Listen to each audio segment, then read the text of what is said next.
Hello, I'm Jesse McAnally. And I am Andrew DeWolf. And I'm Brianna Jones. And welcome to Musicals with Cheese, a podcast where I try to get Andrew to like musical theater. And we've got a returning guest. In fact, the most returning guest. The unofficial third host of this show, you might say. It is incredible. We're always so happy to have be him. One of the only two hosts, as we all know. But also, he is joining a club today. He is entering the 5 Timers Club today. It is Brent Black. Is it actually? It is the 5th time. Is it actually 5 times? Yes. Wow, I'm so flattered. Now wait, let's count. We did La La Land, Matilda, Chess. This will be, well, we haven't said it yet, but I imagine people know if they've read the thing. But what was the other one? We had the trivia contest, which was a full episode. Oh, right. Yeah, remember when we did trivia episodes? My goodness. I think we still might. I mean, the thing is, I still say I decided to come in with medium difficulty questions, thinking I don't want to be that asshole that's like, how many hairs are on Sondheim's ass? You know, whatever. And it's none. He waxes. Yeah. Yes. In mostly 3/4 time. Oh, yeah. Plucked yes, 2, of course. 3. Anyway, yeah, 5 times. That's amazing. I'm flattered. So basically Yes, and he will be getting a gift for that. Like, we will be sending him a little gift of the 5 Timers Club. That's such an honor. And I'm excited to do this one. No. We're honored to have you on. Of course. And, wow, yeah. This was actually a Patreon vote that we had this week. So this was decided by the patrons, and Brent is one of the patrons. So it suits the situation very well.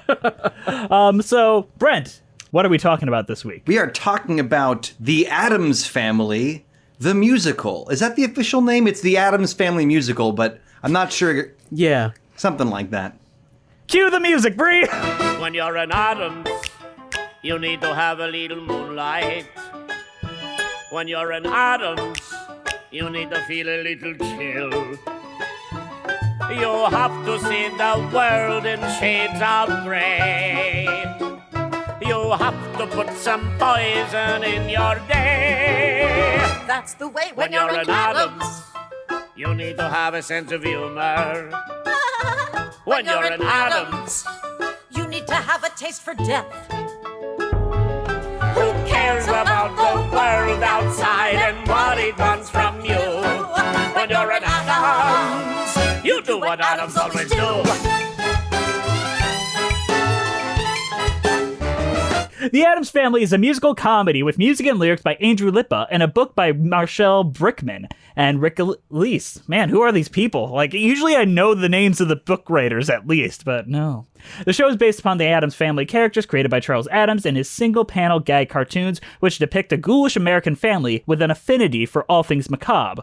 Although numerous films and television adaptations of the Addams cartoons exist, the musical is the first stage show based on the characters. It is also the first show produced by Elephant Eye Theatricals. After a tryout in Chicago in 2009, the musical opened on Broadway in April of 2010. The original cast featured Nathan Lane as Gomez and Bebe Neuwirth as Morticia. The production closed on December 31st, 2011. A revised national tour of North America began in September of 2011. And yeah, that's basically the Spark Notes things of what we're going to talk about, but now it's out the way. You get a good basic backstory. So, Brent, you had some thoughts about this before we even decided we were doing this. I did indeed. And the thing is that I lived in New York City in 2010. And even though, as we were talking about before we started recording, even though I had an off-Broadway show that was panned by the New York Times in that same year, I was still a snob not long out of grad school with my opinions. And I heard Addams Family wasn't great, and I thought, well, of course it's not. It's a terrible property to adapt for the following reasons. And grad school in the arts really makes snobs and jerks of people, and I've spent 12 years trying to become more of a non-dick about it. But the thing is that I began to listen to the album almost like with that smug kind of the way you watch The Room, or the way, you know what I mean, you watch something that you know is bad. And weirdly, I now have this strange situation where, I don't think it's amazing. Certainly not the Broadway version that I am more familiar with. but I have an affinity for it almost in the way that, like, if you're in a musical that's not all that great, but you hear the songs over and over again, you play a part, it's like it's got a special place in your heart, and it almost gets like a slight positive tilt and a nostalgic sense because of that, even if it really ain't the best thing ever. So that's my starting point, but I did get a chance to experience the surprisingly revised tour version of the show, and so I will have some thoughts on the rewriting process, which I find endlessly fascinating. We're going to put a pin in that because this is an interesting show, specifically because it was a financial success despite being a critical failure. They went full Frank Wildhorn here. But I want to hear, like, Andrew's general opinion, like, both of your general opinions. What is your relationship with the Addams Family before this musical? Like, what is your connection? Is it the 90s films? Is it the TV show? Like, I think the only Addams Family I've ever seen is the movie. I think it's the 90s movie, not the recent movie. I have not seen that. I've only seen the one movie, and I watched it earlier this year. you didn't see the sequel? No, I didn't watch the sequel. I hear it's really good, but I've heard that. I thought the movie was okay. And that's all I've had about the Addams Family until I watched this. Which I guess makes it a little strange because I feel like it doesn't fit the Addams Family, but maybe that's just the movie that I've seen and it just doesn't have that tone, and the rest of the Addams Family property is totally fitting of this, but it just didn't really feel like the Addams Family to me. How do you think, Brent? I watched the tour version though. Yeah, there's a lot there that resonates with me. I as a kid, my dad loved the Munsters, and reruns of the Munsters and the Addams Family were both on TV. And so I saw a little bit of the Addams Family TV show, but I remember more vividly the movie, which would have come out when I was 7. But as a college and older than college person, I really got into the movies, particularly, to Jess's point, the sequel, Addams Family Values. I think that's the best, or at the very least, my favorite encapsulation of the concept of the Addams brought to life. Because the 60s TV show could not be quite as risque or edgy as a single panel comic strip in the New Yorker could be. I also own a book that's like a compendium of all of the Addams comics. And what I find interesting about the musical is that they only got the rights to the comics and also, very late in the game, the TV show theme song. But basically just bum, bum, bum, bum. Like, not even the whole TV show theme song. I mean, you have to have that, though. Yeah, I don't even know why you need the rights to it, though. It's like 4 notes. I mean, I think that they probably... That's a good question. I'd love to know the story on that. I think that 7 notes is like a court precedent that I've heard for you've ripped off a song. That could be total bullshit. But yeah. Marvin Gaye and all that. With that being said, and let us not forget Addams Family Reunion, the straight-to-video would-be pilot of a TV incarnation of the Addams Family, starring an unfortunately melty Tim Curry as Gomez. And... it was really bad. Like, I love So Bad It's Good. This was so bad I couldn't. I mean, and not long into it. How do you mess up the Addams Family that bad? Well, it's like this. I don't think they messed up the family, though. I think they got, like, the appeal of the Addams Family in a way that I think the musical didn't. Oh, really? Okay. I guess I just feel like, and again, we're not reviewing Addams Family Reunion, but like in the first 10 minutes, like fully half of that is the mailman being terrorized by a mailbox with a tongue that wants to kill him. And then way too much runtime in that first 10 minutes is Lurch playing the violin. And the joke is that it's shrill and he's not playing it very well. But the joke goes on so long that now you're mad you have to hear this terrible violin, and then it keeps going. Anyway. Well, yeah. I mean, if you're doing something bad on purpose, it's still bad. Yeah, exactly. It's like, this isn't a horror movie where you're trying to like, ooh, there's tension. Ooh, these shots are getting me all spooked. It's like, I hate you, Lurch. But anyway, so to your point, Andrew, I do feel like, on the one hand, you can't really definitively say that something isn't Addams enough based on the TV show and the movies because the comic is the real source. But on the other hand, the comic leaves out so much storytelling. They didn't even have names until the TV show. That, I mean, I'm of two minds about it. I think that they took liberties, but also I think that so many things I like about the Addams Family that have been brought to life on TV and in the movies were different. Yes. Now, having not seen any of the TV show, and again, only like one of the movies, I'm probably wrong, but my interpretation of the Addams Family is they are like the nega sitcom. Yes, and I wanted to bring that up. Because I recently, just to prepare for this, and I'm also doing a lot of work, I just binged the entire Addams Family original show. Wow. And yeah, that's actually, it's not long. It's like it's 60 2 episodes. seasons, 3 seasons? It's like 2 seasons, Okay. but seasons meant something different back Still, then. still a lot of free time that I don't have. And basically, the best Addams Family stories run like SpongeBob and Squidward, if that makes sense.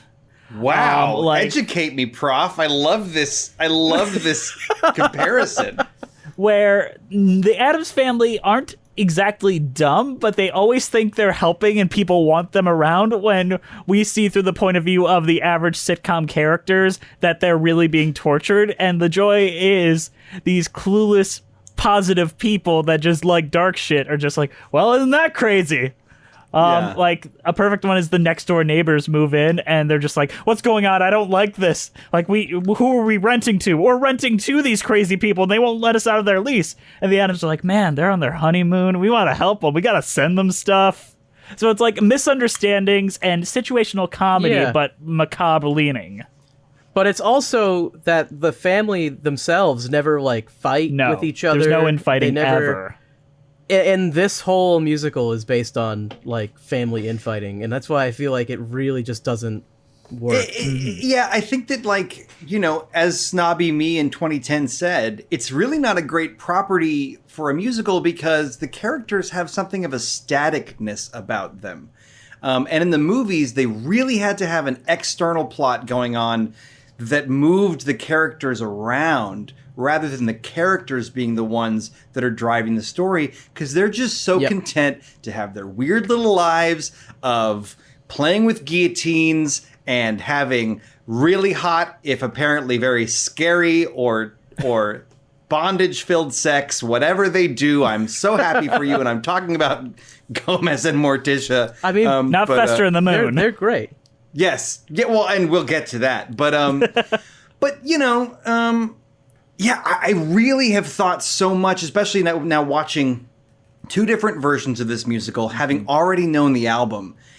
And also being a musical theater writer who has spent the better part of the last 3 years adapting what is not a good property for a musical. I'm obsessed with the ways they got it right and the ways that it seems like they had to shoehorn this property into the musical theater format. And the question I'm left with that we can explore as we go along is, did it have to be this way?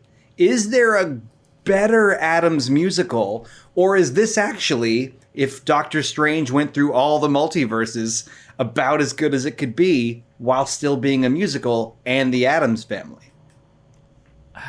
I feel like they could have done better. Well, I do. Well, it's the satire becoming the thing it's satirizing. Like, it becomes sitcom nonsense. It's just a sitcom. That's exactly. I wrote the word sitcom or sitcom-y so many times in my notes. And you're right. Like, the whole concept is, and when you go back to the comics, right? It's like regular, heartwarming Americana turned on its head. Like mom and dad who think it's so cute that the kids believe in Santa Claus. Oh, they still believe in Santa. What they're doing is they're creating a huge fire in the fireplace so when he comes down, he'll fucking die. That's the joke. But it's still like, oh, cute regular people stuff with a dark twist. Or there's, this great line, I think it's in Addams Family 1, the movie, where Wednesday wants to like electrocute Pugsley in the electric chair, and Morticia's like, we have to go, we're late. And they're like, oh, Mom, can't I just do it? And she's like, I said no. And like, clearly it's fine that they want to electrocute each other, but they're late. And then finally Morticia's like, oh, okay. Like, and it's beautiful because this is just mundane, like family stuff with that twist. And to your points, both of you, it feels like they just accidentally did the thing. I think I'm saying exactly what Jess just said. They did the thing that Addams Family has typically made fun of, which is so jarring. Mm-hmm. And the thing is, sometimes they get it right. And with this exact plot, like even with this exact Wednesday has a boyfriend plot, it could have worked. Like it's still, because that is an outer interference coming into this world, and there's comedy to be had there. But the joke is always on the situational comedy, dad's so stupid, dad doesn't know how to keep a secret jokes, and not on the, oh, it's so dark and these people aren't used to it. I think a better version of this story is the Hotel Transylvania films. I haven't seen those, but how would you compare your perfect version of this to La Cage aux Folles / The Birdcage? The movie The Birdcage is an adaptation of the movie and musical La Cage aux Folles. I mean, there's that side of it, but also, like, they could have just done a parody of that, to be honest. They could have ate that. Yeah, and as we'll get into probably later, but it seems like they were setting up a La Cage thing of like, okay, we have to pretend to be normal to impress the family of this, of the person our child loves. And I went, okay, this is interesting. I love Fester coming in with the football thing, and Grandma's a nurse, and Pugsley just came from Bible study, but they don't follow through on that. And I understand why they didn't, because you don't want the Addams Family to be trying to be regular people for the whole show. Now, but it's like, I feel like if you're gonna set that up as the premise and then drop it after 2 scenes, what was the point of we'll be normal? That already just doesn't work, though, because I feel like the Addams Family don't see themselves as not normal. Right. And that's kind of the idea of being like, they would never think that we're normal. Yeah.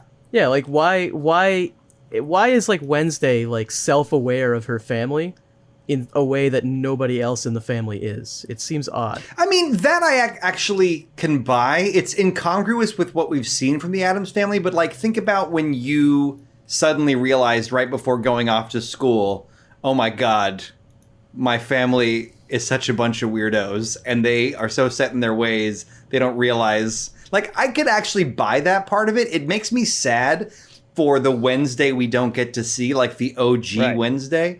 But they had to have some kind of conflict to set the ball in motion. It just, I don't know. I feel like you already have the conflict without even doing that, though. Wednesday's bringing her boyfriend back, and the parents come too. That's it. Yeah. Like, and then the parents, and then nobody gets along. That's it. That's all you needed. You don't need them to, like, pretend and Wednesday to get all upset because her family's so weird. Like, I don't know. This is just basic sitcom stuff that they didn't have to do. I mean, yeah. Or it could be like the boyfriend totally is into it and like gets it, kind of like a Debbie from Addams Family Values, where they kind of fit in pretty okay. And the parents are the big X factor in there. Yeah, that's all you need is the parents freaking out, and then the parents learn something from it because they're like, wow, these guys actually are weird, but they all get along so well, and we don't because... Right, that could have been the message, like, these weirdos, like, they get along and we don't, and which is... Yeah, there is a version of this that could work. I'm very old school about musical theater structure. I feel like if you're not going to break new ground and do some really interesting Sondheim-y thing, then you just need, and it, we're talking about a musical comedy, not a song cycle, not a stepping on butter and rubbing it on your face performance art thing. I feel like there has to be a character with a specific thing they want and the journey of trying to get it, or a group protagonist that all wants something related, kind of like Spelling Bee or Chorus Line, where everyone's connected by a similar want, but there's different reasons for it. And yes, this is an ensemble piece. It's required by the size of the cast of the source material. But, you just get caught up in who wants something? Like Fester loves the moon. Does he have a plan? Grandma, no plan. Well, he does. He's gonna rock into it. Pugsley actually probably is the most active character. In like a bad way, though. He's like the villain. And yet, spoilers, and yet ends up being, let us say, helping the story along in ways that are constructive. But yeah, I just, I'd love to see that other musical that could have been better. And, in general, I want to know what it felt like to make this, because my sense, and I could be dead wrong, but my sense of the score is that it was money. I don't know Andrew Lippa. He's very talented. It was money. But honestly, I've thought about Janine Tesori doing all of these really avant-garde, interesting things, and then being handed Shrek. And the differences between... Or Ariel's Adventure, The Little Mermaid 3. This is what I'm saying. I feel like the kind of work that you produce when it's just for money, even if you're extremely talented, I feel like you can just sense something in it that isn't quite as passionate as, John and Jane was a thing that, I think that's what it's called, was a thing that Lippa wrote, that even though it was much more of a proto, like he was much younger, there's passion in it. And I don't know any other way to say it. It just feels like the music and lyrics feel like they were a very well crafted, very, full of effort and discipline job. Just a job, I think the book was better, but in its comedy, in the one-liners and the laugh lines, really a lot of really great one-liners, which makes sense. That's kind of what the Addams do, disconnected punchlines. But the big picture of the story and the structure, just off the bat, problems. Weaknesses. Anyway. Now that we're 22 minutes in, I realize we have not even explained what the story of this musical is. Well, Andrew, please do the honor. Okay, there's not a lot. Do I start from the top here? Fester summons a bunch of old Addams or something? I don't really get this whole part. There's a bunch of Addams Family ghosts that are just lurking around. Okay, so I'm being this asshole. Once a year, go ahead. They gather in the graveyard, they gather the family, and they call out all the ghosts of the whole Addams Family clan. And usually, apparently, they just have some kind of small ceremony, and the ghosts go back in. But this time, Fester's like, no, I wrote down the exact wording. He's like, you ghosts can't go back because I have magical powers, and you can't go back into the crypt where I guess it's good to be until love triumphs. Okay. It doesn't make any sense. It's no sense at all. It's a real half-baked way for a Broadway show to have a chorus of dancers and singers, which is a thing Broadway shows feel compelled to do. Well, they also have very small character arcs for all the ghosts too. Yeah. Because one's a soldier, one's a bride, one's a flapper girl, one's a caveman, etc. But they're all stereotypes of some kind, and the idea of I like the ghosts. I like them. I'm glad they're there. The idea of a military man in the Addams Family, having that weird genetic, there's a fanfic I would skim. I would take a look. I don't see any reason why the Addams wouldn't partake in the military. I think that they'd be great at it. They'd be the best. They'd have so many ears attached to their rings. The interrogator. They might get discharged for being too too gruesome, honestly. And only if they were in like any other country but America. If they were fighting for any other country, maybe America. Yes. Oh, yikes. Enhanced interrogation techniques. The Addams Family mercenaries. Yes. Sorry to interrupt your story. Your explanation of the story. I have not even gotten anywhere so far, so it's all good. Continue, Andrew. Please just. Oh yeah, sure. Where are we going? Fester has said, "Not until love triumphs can you go back into the crypt." That's where we're at. Yes, and Fester is of course talking about the moon, but I guess Wednesday is also in love, and that's where the real plot is. Wednesday has a boyfriend who is like Normal. seems normal on the face. He's from but Cincinnati, not really. you know? Like, that's normal if I've ever Yeah, heard it. everyone in Cincinnati is normal. So they come over to their house with the boyfriend's parents, who are also normal, but they have their own emotional problems. And the Addams family gets all upset with each other because they ruin everything for Wednesday, and Wednesday runs away and then comes back at the end. Happy ending. All right. Yeah. Now, there's some specific differences that I'm going to talk about, specifically in the Broadway version, where there are drop subplots. Which I did not watch. No. And I'm, out of fairness to all the creators, I try to show Andrew the best, quote-unquote, best version of each thing we do. I try to not just show him the garbage version to laugh at, like, look at how bad they did. So we showed him the most recent version, the U.S. tour version. But in the Broadway version, there's just a lot of plot cul-de-sacs, specifically one with the boyfriend's father and an octopus or a tentacle monster. Excuse me, I what? think they have a pet giant squid. Yes. I mean, that makes sense. And he, like, discovers love because he falls in love with being held by the squid. And there's an entire song number about it. This doesn't seem necessary. No, the revision of, like, Mal just rediscovers love because he sees the crossbow and the apple thing and then talks to Fester about it is a very efficient way to not have to have him dragged into the squid chamber and then come out with suction cup marks all over himself and sing a love song about how he rediscovered his own heart and now he's ready to love his wife because of a squid. Like, look, that was Tentacle really porn funny when they wrote saves it the down. day, everyone. but Andrew, I wrote a note very, very similar to what you just said, thinking Fester's in love with the moon. They must have been sitting around having Chinese food, smoking a bowl, going, "What the fuck do we do with Fester?" And he's like, "Okay, well maybe he has invented a new absorbent material for mucus. I don't know. Maybe he wants to breed hamsters. Maybe he's in love with the moon." And they all just laugh hysterically.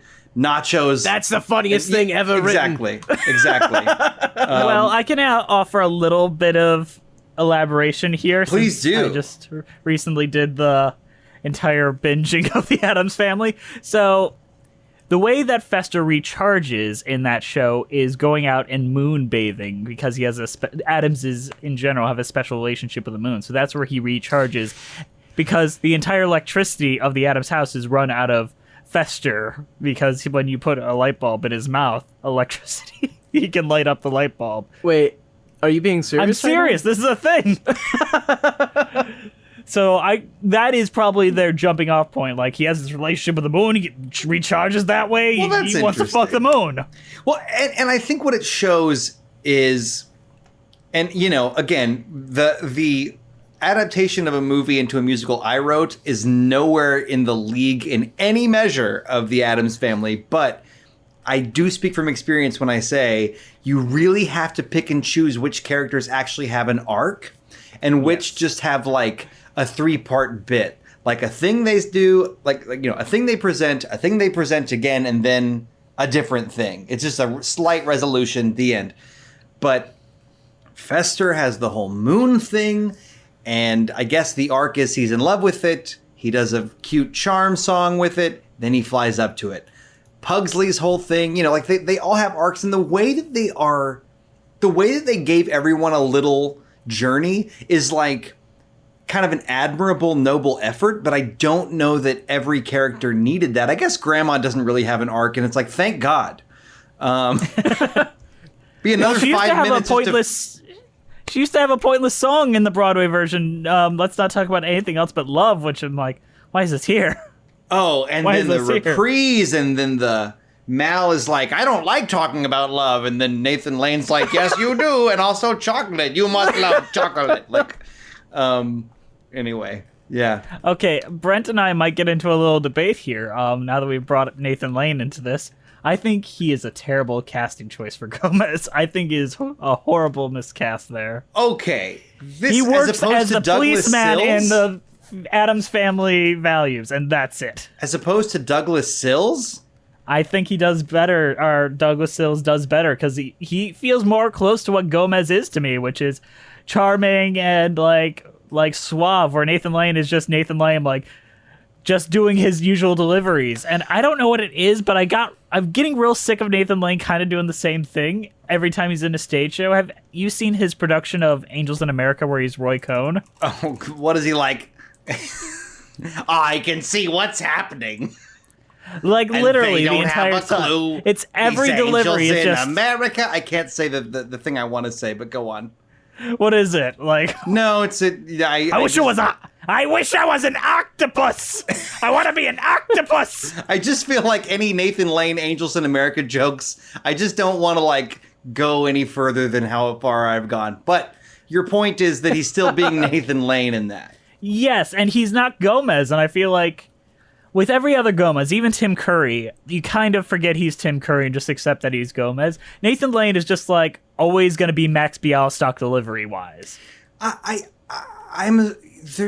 is a very complicated situation because I think Douglas Sills and Nathan Lane, I think neither of them really fulfill what I want Gomez to be fully. I'll But agree there. The thing is, if we're doing a Broadway musical comedy, this is a given, right? If we are doing a Broadway musical comedy, having listened to the album of the Broadway show, having watched a bootleg of the Broadway show, and then watched Douglas Sills, for whom I have a lot of respect. It's kind of like what you get with Nathan Lane is bigger laughs on a lot of the punchlines that Sills just didn't seem to get why the line was funny. For instance, when Nathan Lane in the opening number, he says, talking about the Addams clan in the graveyard, and he goes, living, dead, and then he looks at Lurch, undecided, and like it's this perfect Nathan Lane-ness, and Douglas Sills barely gets a laugh on the line. Now, would I think Sills wasn't that great if I hadn't seen Nathan Lane? I don't know. But it's like if you're already doing a Broadway show and you're interpreting these characters in a different way, Nathan Lane does look more like the comic book Gomez. But more importantly than that, I feel like if you're going to do a Broadway show, he's more entertaining. Though I get that Douglas too. Sills is more suave and you buy him as more of like a John Astin in the TV show or a Raul Julia in the movies. It just kind of comes down to what are your tastes with the Addams and how do they get changed or not once it's a musical. But yeah, I prefer Nathan Lane a little bit. And I understand why, but it's just for me, it's like I want a character. I don't want a character actor. I want a character, I think is more where I sit there. Yeah, because you are getting like Nathan Lane Gomez. You're not getting Yes. Nathan Gomez Lane as Addams. Gomez. You're getting Gomez as Nathan Lane. Andrew, what do you think of Douglas Sills' performance? Like, just out of context of that, because you only saw him. I mean, honestly, I don't know if it's because of him, but yeah, there wasn't that many laughs for me. I just don't know if the humor just didn't land, though. I don't imagine you like guffawing at just because of the delivery, though. That's not really how you work. No, that's probably not. I think it's really just probably wasn't. I didn't find the humor particularly funny. I think the Addams Family can be very hit or miss for me. Because, I don't know, I don't find, like, someone just doing something that's dark to be funny. There has to be, like, a real joke there, and sometimes that's what the Addams Family does, but... I mean, There is I'm something just a bit thankful there outdated wasn't about a it. story. Like, this wasn't just like Fester meets a girl story or Fester being controlled by woman story, like both of the Addams Family movies were. Yeah, what is with Fester and like not being a character, by the way? Like But I mean, then again, do you want to follow a whole musical where Fester's the Annie? You know? No. I don't want like you can just get rid of Fester if you want. I don't really Brief care. detour. Can we talk about the fact that they decided to make a Nintendo game with Fester as the star called Fester's Quest? Yes. When there had been no Addams Family properties of any kind in years and years and years, and they're just like, you know what? Let's make an Addams Family game, and let's make it Fester with a gun. Yeah, Uncle Fester, of course. Very strange. Well, I mean, I think it makes sense. Uncle Fester is obviously the most relatable character because he looks like Charlie Brown. Oh my god. All right. I think we've got to take a break and go into our new segment. Usually it's called Bree's Views, but I'm going to give Bree a little break today, and it's going to be Brent's Views, where we compare our thoughts with the thoughts of New York critics at the time of this release. Don't worry, Bree's going to have her moment in the sun today. For all you Bree lovers out there. All right, so Brent, we have it in the doc. You got a lot to read. I wish you luck. Oh my goodness. Well, let me open the doc as fast as I can. I'm so sorry. I have my own doc. Honestly, I just got to the point where I know how I work on this podcast, being part of the Five Timers Club. So yeah, I have my own Word doc open. The only member of the Five Timers Club. Hey, I'm the Alec Baldwin of musicals with cheese. God. My Donald Trump is also bad. Anyway, okay. Does anyone do a good Donald Trump? Yes. The president does a pretty good one. I've heard you. his. His is okay, but I'll tell you what. I'm looking now. James Austin Johnson on Twitter. If anybody, you shouldn't stop listening to this podcast ever because it's great. But James Austin Johnson, who on Twitter is Shrimp JAJ, does a better Donald Trump, I swear to God, than I've ever heard. But anyway, okay. So I'm looking at the Bree views. Yes. And yeah. Let me tell you all about it. John Simon, writing in the Bloomberg News, called it a glitzy, gloomy musical in which the quick and the dead are equally full of character, especially the chorus of ancestors that exhibits wonderful spirited corpse. I can't. Is that a positive or negative review? Well, you know, it's really hard. That feels like something that you pull for a blurb, but it's really difficult to tell from just that one sentence. It seems That like is it's the most positive blurb that they had on like all of the Addams Family information. The only big negative one is this next one from Ben Brantley. Oh, Ben boy. Brantley of the New York Times says, "Imagine if you dare the agonies of the talented people trapped inside the collapsing tomb called the Addams Family. Being in this genuinely ghastly musical, which opened Thursday night at the Lunt-Fontanne Theater and stars a shamefully squandered Nathan Lane and Bebe Neuwirth, must feel like going to a Halloween party in a straitjacket or a suit of armor. Sure, you make a flashy, if obvious, first impression, but then you're stuck in the darn thing for the rest of the night, and it's really, really uncomfortable. Why, you can barely move, and a strangled voice inside of you keeps gasping, 'Help! Get me out of here!' These worries have been set to blandly, generically... Sorry, I was doing my Captain... You know what? I'm going to do the rest of this as Captain Kirk, because I already started this level to it. These worries have been set to blandly generic music by Mr. Lippa. And though the show makes fun of the greeting card perkiness of Alice, who writes poems, listening to what Gomez sings to his daughter, life is full of contradictions, / every inch a mile, / at the moment we start weeping, / that's when we should smile. I can't agree. Yeah, that was wonderful. Great job, Brent. You can't agree, and neither can I. I can't agree. Anyway, yeah. I can't. But you've How got do you come out with that negative of an opinion on the show? My Well, but goodness. again, That's a Broadway. assuming you're being straight, like you're not being sarcastic, Andrew. You have only seen the seriously retooled, better version, yeah. with songs added, songs cut.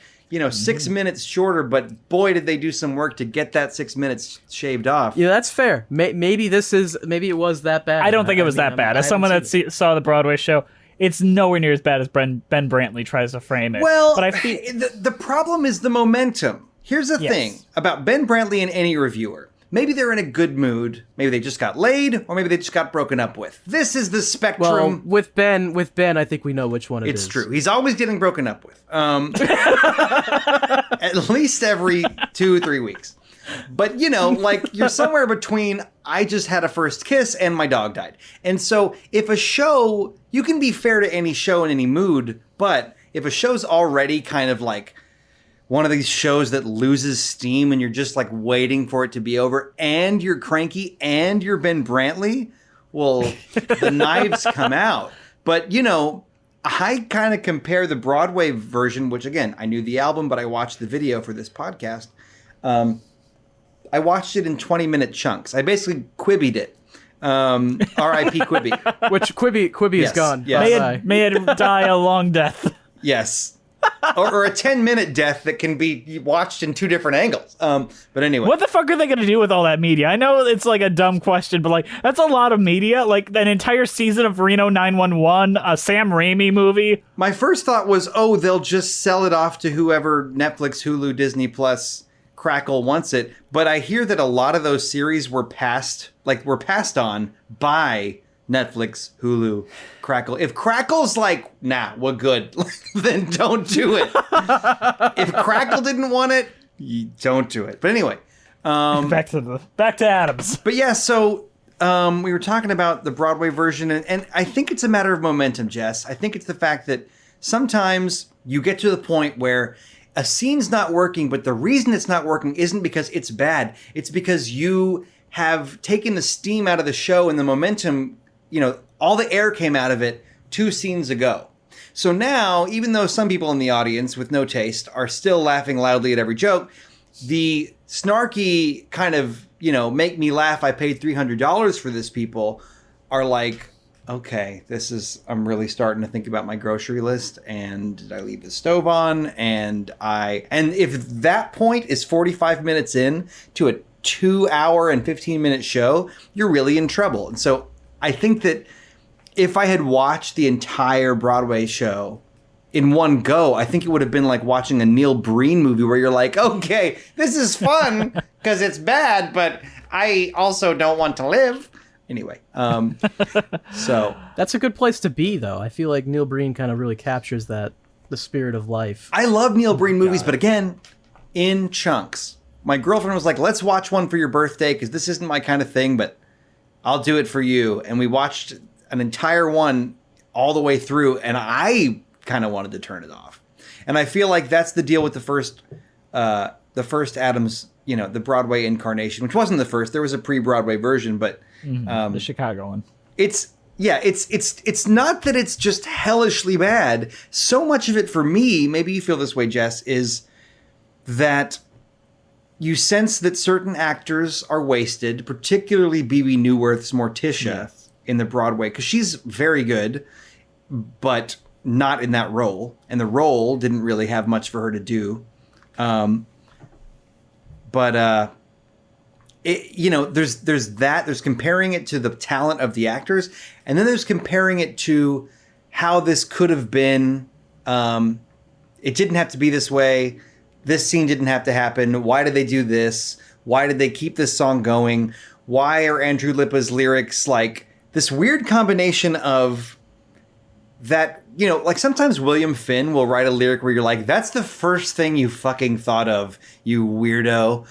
But because of that, a William Finn lyric sometimes will have a sloppiness. And in something like falsettos, that can be very endearing and very charming. But Lippa will have lyrics that are as silly as your first thought, but also have internal rhymes that are really weirdly specific. And it's just like, I don't know. I have lots of... Lippa is prolific and very good, and I'm sure he's a lovely person, but just sometimes the choices are just like, you could have revised that and you didn't, and that's why I think this was just a job for you. You see, I don't get that as much here, but maybe it's just because I don't think there's like a real dramatic arc to the music and storytelling of the Addams Family, even at its best, where I feel like you could have a sloppy lyric here and there and it would still kind of work for me because the Addams are sloppy here and there. I get that a lot with his adaptation of Big Fish, where a lot of the sloppiness of his lyrics and a lot of the repetition of his music comes out.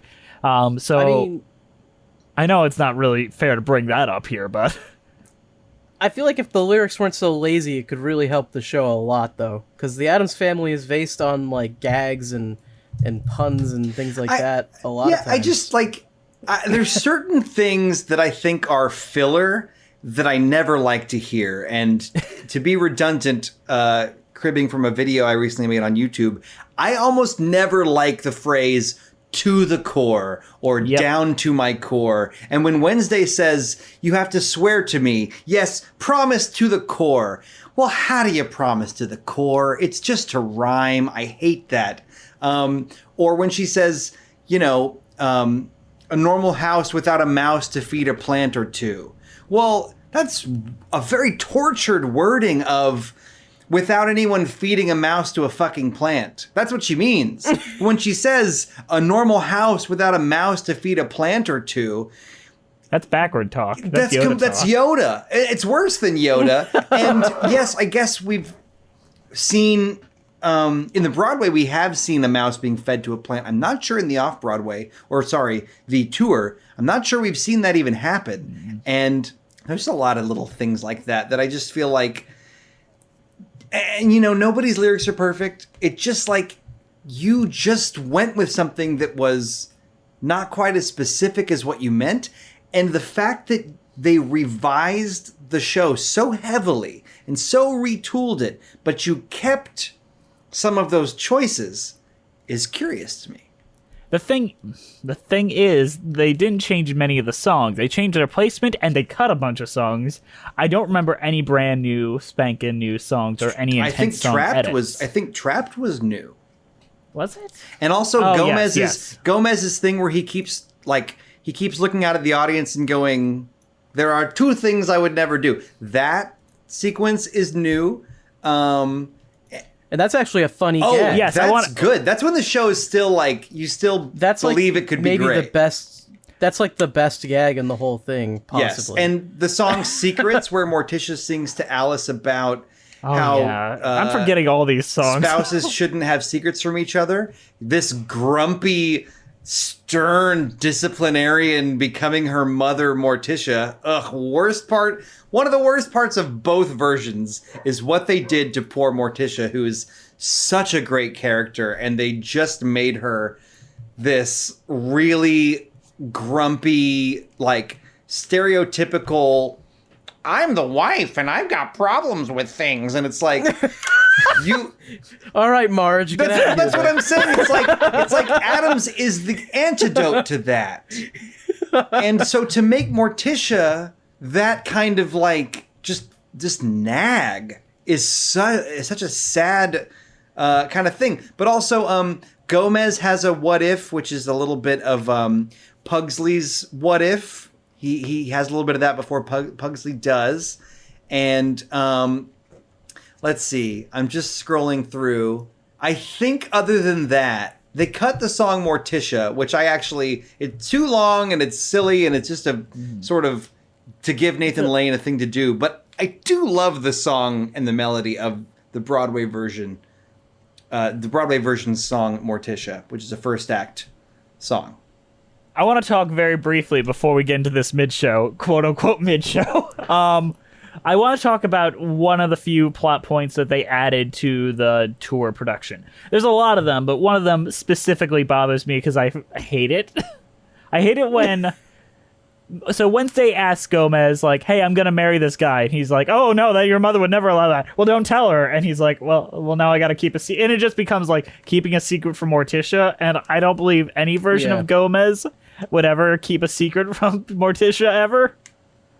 Well, this is not a version of Gomez, though. This is The Simpsons, the music. Right. Yeah. Well, and not even. Like, this is Family Ties sometimes, you know? This is like... Full House. It's worse. Yeah. And now, I will say, in the Broadway version, Gomez and Morticia didn't know.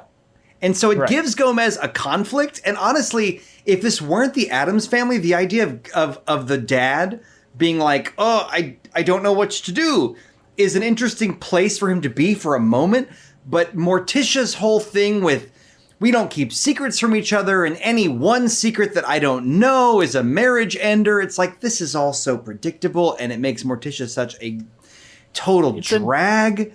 Well, she becomes a shrew, kind of, as much as I hate that term. Well, I mean, whatever term you want to use, she becomes, unfortunately, this stereotype that we almost feel, I think, as a culture, is kind of tired and probably a bit sexist, where it's like, I'm just this grumpy nag of a wife, and seriously, and I mean, it's been parodied so many times now. And the elegance and effortlessness of Morticia is completely thrown out the window. To be fair, the performer playing Morticia in the touring production we saw, I don't think really perfectly serviceable, great voice, but like, I don't think brought the true elegance, had that true sense of effortlessness. But again, the role doesn't really support it. You'd almost be working against the role. Real quick, just in my notes before we finish talking about lyrics that I thought were not great. So in the opener, and by the way, I think the opener is solid. Like, honestly, by the end of the opener, I think the audience is like, okay, I'm on board. This is fun. The song was fun, and I'm down for whatever you're going to do. But, you know, Wednesday says, when you're in Addams, you need to grab a bow and arrow. Pugsley says, when you're in Addams, you need a moment to explode. Now, if there's any problem with my interpretation of lyrics, it's over literalism. But they just did that to establish Wednesday uses a crossbow, have a gag where she shoots something out of the sky, which I have never seen get a laugh. And then Pugsley just brings in a little, like, one of those bomb boxes. Detonator. Like Roadrunner. Exactly, detonator. an Acme detonator with like a T-shaped handle that he pulls up and pushes down, and you hear a boom, but it doesn't get a laugh. And it's like, did they think they needed to acknowledge that Pugsley blows things up and this is the only place they could do it? Did they want to just make sure you know who Pugsley is? Those two lines bug me because if you look at them on paper, you need to grab a bow and arrow. You need a moment to explode. They don't match the, you need to have some poison in your day. You need to, you know what I mean? Like the rest of the song has, I don't know. I'm not sure why I so roll my eyes at those, at that couplet, but you lose the subtlety and just go straight for pure literalism. Yeah, and to me, it's like, if those lines never got a laugh again. Why? Yeah, like, I'd like to think, and of course, you know, it's very easy to armchair all this, but I'd like to think that if a thing in the opening number never got a laugh, you'd be like, look, this is a couplet. I know we bought a detonator. You know what I mean? I know we use it later in the show. Yeah, exactly. Or like, you know, not every single Addams reference needs to be in a thing. It's not like Pugsley blows anything up at any other point. Anyway. But let's take a moment, go into the mid-show. Also, it's a ooky spooky Halloween episode.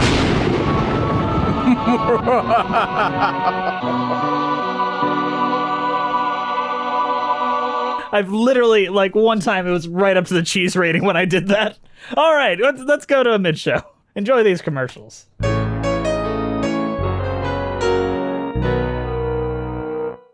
Hey guys, sorry to interrupt you, but today's show is brought to you by the extremely kind donations by our donors over at Patreon. Andrew, what is Patreon, and who are our donators? Well, Patreon is where you can go if you'd like to get some extra content from us for a fee. Money, cold hard cash. No, it's more for if you'd like to donate to us and allow the show to keep running. You know, financial support is very important, but we do give you extra content. Yes, we just as a gift for it. We have a bunch of commentaries for like Halloween stuff. We got Nightmare Before Christmas commentary going up there. probably tomorrow, like compared to the day this comes out. Well, we just have our Frank and Weenie, a bunch of Halloween shit. We have a Patreon only podcast up there. Patreon with Cheese. We're about to go into the Muppets. Go into the Muppets, baby. Yeah, we got a lot of cool stuff going there. And also for our $10 and up patrons, next Friday, November 6th, in relation to when you're listening to this, we will be having another Patreon meetup, and Brent will be there joining us. Meetup, yeah, well, baby. it'll either be the best day ever, or we're all going to be so fucking depressed and just need to escape. So, If I'm depressed, kill me. yeah, All right, maybe you heard it here. Breeze maybe- will be on suicide watch at the next. No, we'll all be together and we'll drink the Kool-Aid together. Like that's how it's all gonna go down. We'll all be going out together. We put poison in the Especially, cheese. There's poison in I the want to cheese. play Brent, the I'm role sure. of Pastor Jones. Oh my god! I think Pastor Jones survives, doesn't he? No, he shot No, himself in the no. head later. Oh, okay. So he didn't drink the Kool-Aid though. Okay, I'm going out that way. Yeah, you're shooting yourself in the head. But our current patrons are Melissa Goldman, Terry Needleman, John Donna, Max Lunig, Benjamin Lehrer, Lily Ackles, Peasant Chick, Jess the Stampede, Ewan Cassidy, Taskier, Fire September, Monica Thoreau, Mina Maneri, Brent Black, who's he? Haley Murray, Allison Wonderland, B-Way Flicks, Nathaniel Stacy Coombe, Joseph Evans Green, Carrie Ahern, Irigale Joy Whiter, Christine Malmedel, Cole Birchfield, Mary Lou Choquette, John Vanals, Holly Stistically, Russ Walker, Musical Hell, Emily Gracie, Andrew Van Barson, Emily Stack, Tablam, Kyle Summers, Janae C, Kyle, Jess A, Skylar, Liz Lim, Corey Wilmarth, Allison Stellar, Nothing is Certain But Beth and Taxes, Elizabeth Thespian, Ren Cullen, Alex, Jamie Holland, Wait in the Wings, Lady Malvolia, Spectacle Machine, Jacob Stroop, Rafael Martinez Salaz, and J Star. They give us a little extra financial support that helps us keep the lights on here at Musicals with Cheese. If you'd like to join them in supporting us and get tons of fun perks, such as page-only commentaries, episodes a day early or even earlier, video episodes, and a ton of other crap. Also, you can join us for our Patreon live streams, which Brent will be joining for. Yeah, we got a lot of stuff coming up. It's going to be fun. All right, let's get back to the show.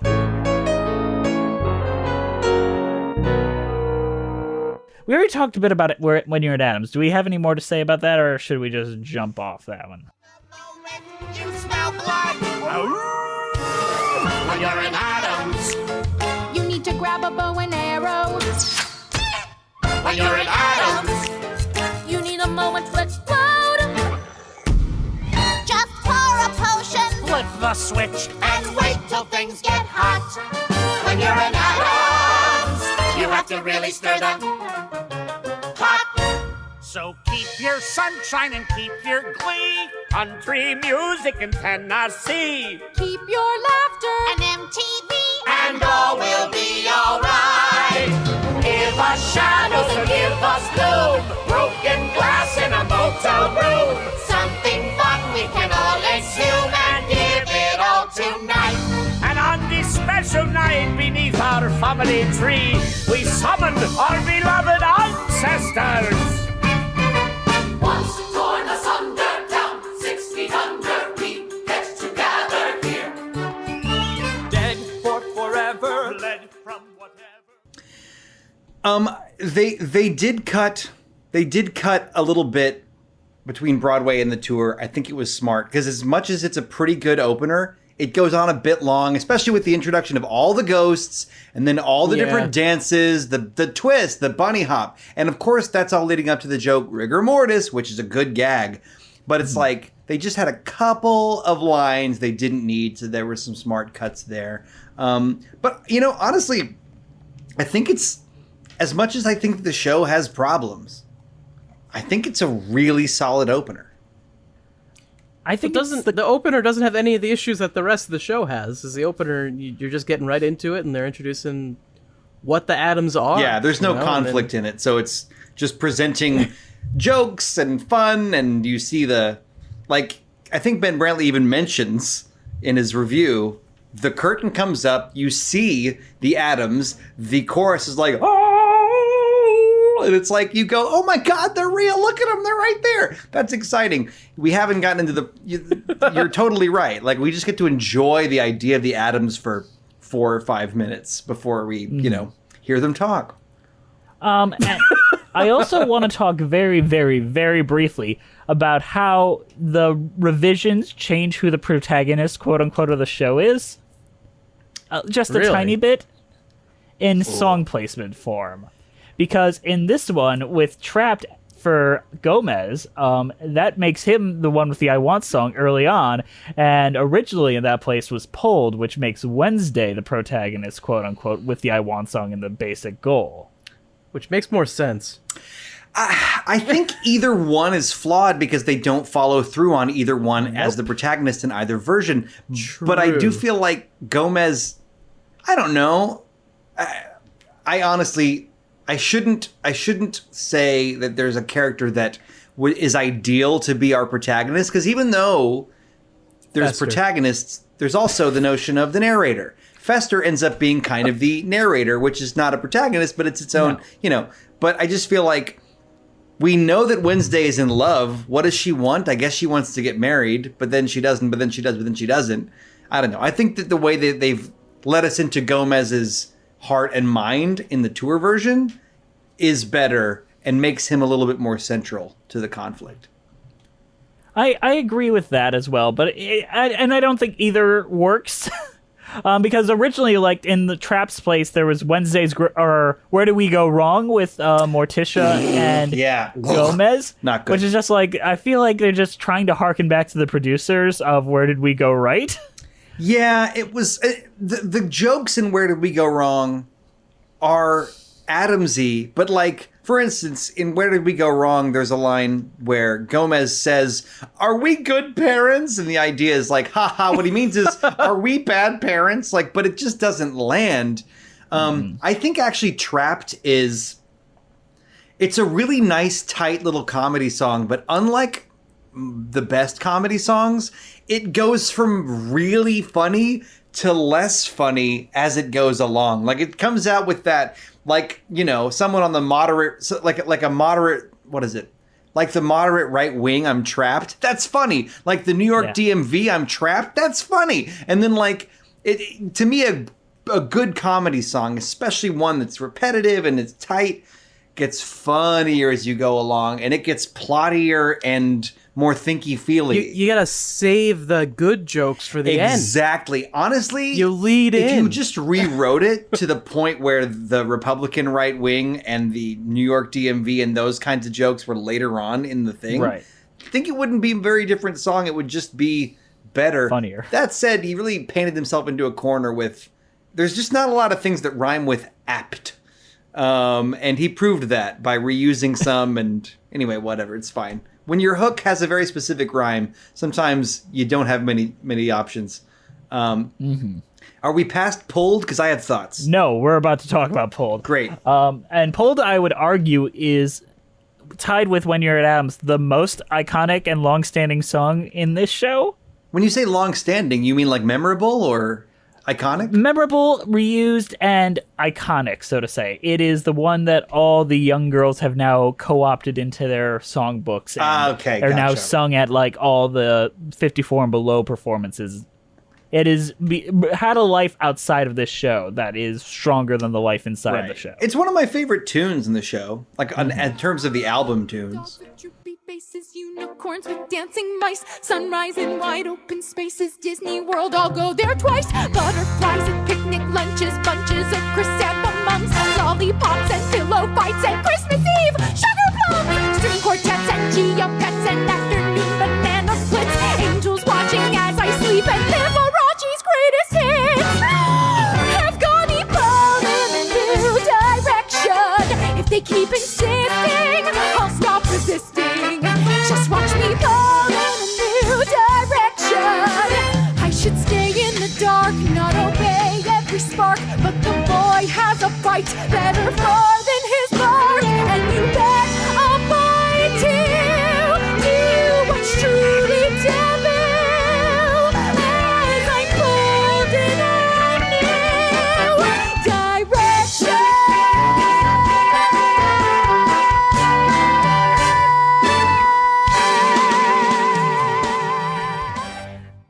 I think on paper, the idea of a song where Wednesday's like, I'm being pulled, but she's pulling a lever that tortures Pugsley, that was a funny idea. And I think I'd like to see a version where Pugsley is like, I don't know, 15? Like, because Wednesday's older too, you know? Or like Pugsley's maybe like spelling bee style, adult playing a kid. But seeing, and I'm getting into some weird territory here, folks, but seeing a real child be pulled like on the rack, like I'm doing motions in the video that you can't see if you're, but like doing bondage. Should we explain what's going on? Oh, that's a great point because some people haven't. Yeah, so basically, Pugsley's up on a wall where he's chained. Every single one of his limbs is sort of shackled and chained. It's like a medieval torture device for like stretching your bones out. And so you can even hear on the album, there's like this kind of sound where Wednesday pulls a lever and Pugsley screams because his limbs are being stretched out. But number one, in order for it to be safe, it's very tame. Like, you don't really ever believe that Pugsley's... Yeah. The thing is, I guess that's just how it has to be when you're working with a child actor and you're trying to be safe in OSHA regulations. But this is all to say that there's just something... Like, I think in the Addams comics and the movies, they reference torture, but you never fully see it. And I don't think you really want to see it. And when you see a child saying the phrase, that was good, do it again, I'm like, this is uncomfortable. And it seemed funnier on paper because it seemed funny in that comic single panel picture kind of way. Right. I think it is funny when they're both children because like the whole or joke both is that children, children like to torture each other and you know. Yeah, but there's also a line. But this time they actually enjoy it. Right, Like, and he literally enjoys later it. in the show when you know Pug's like, "Will you still torture me?" and Wednesday says, "Yes, until you find a girl of your own." And I'm like, "Whoa!"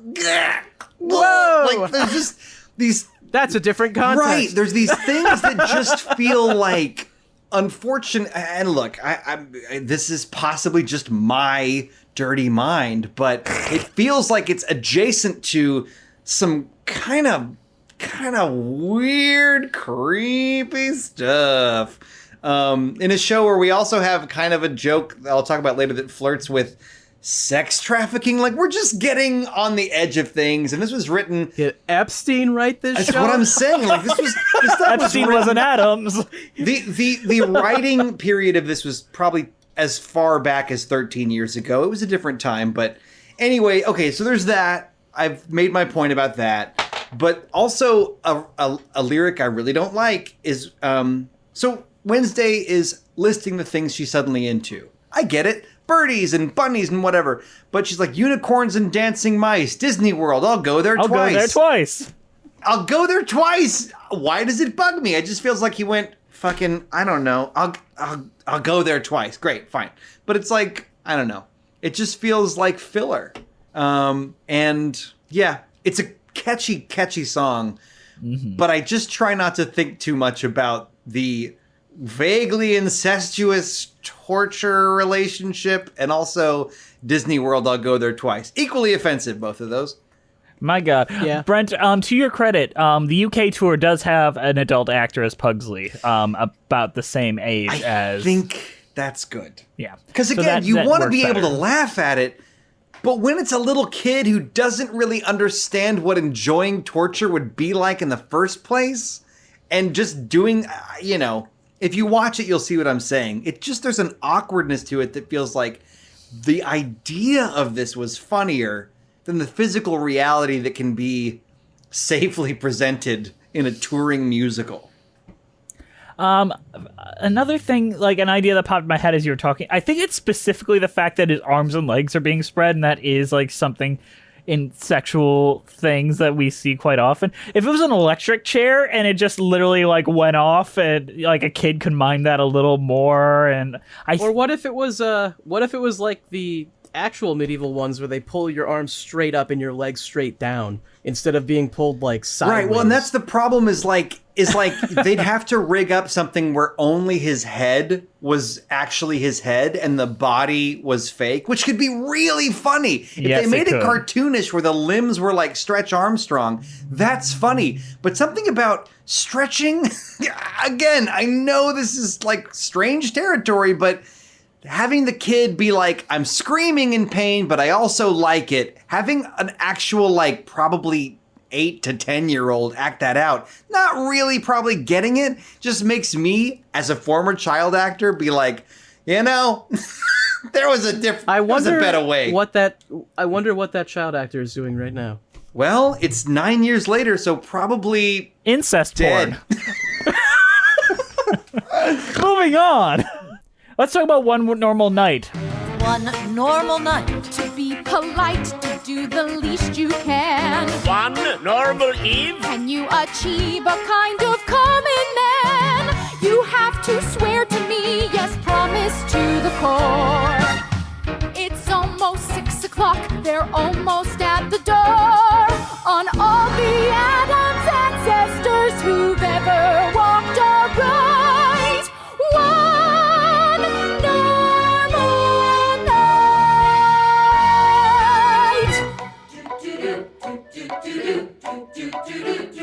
Wait!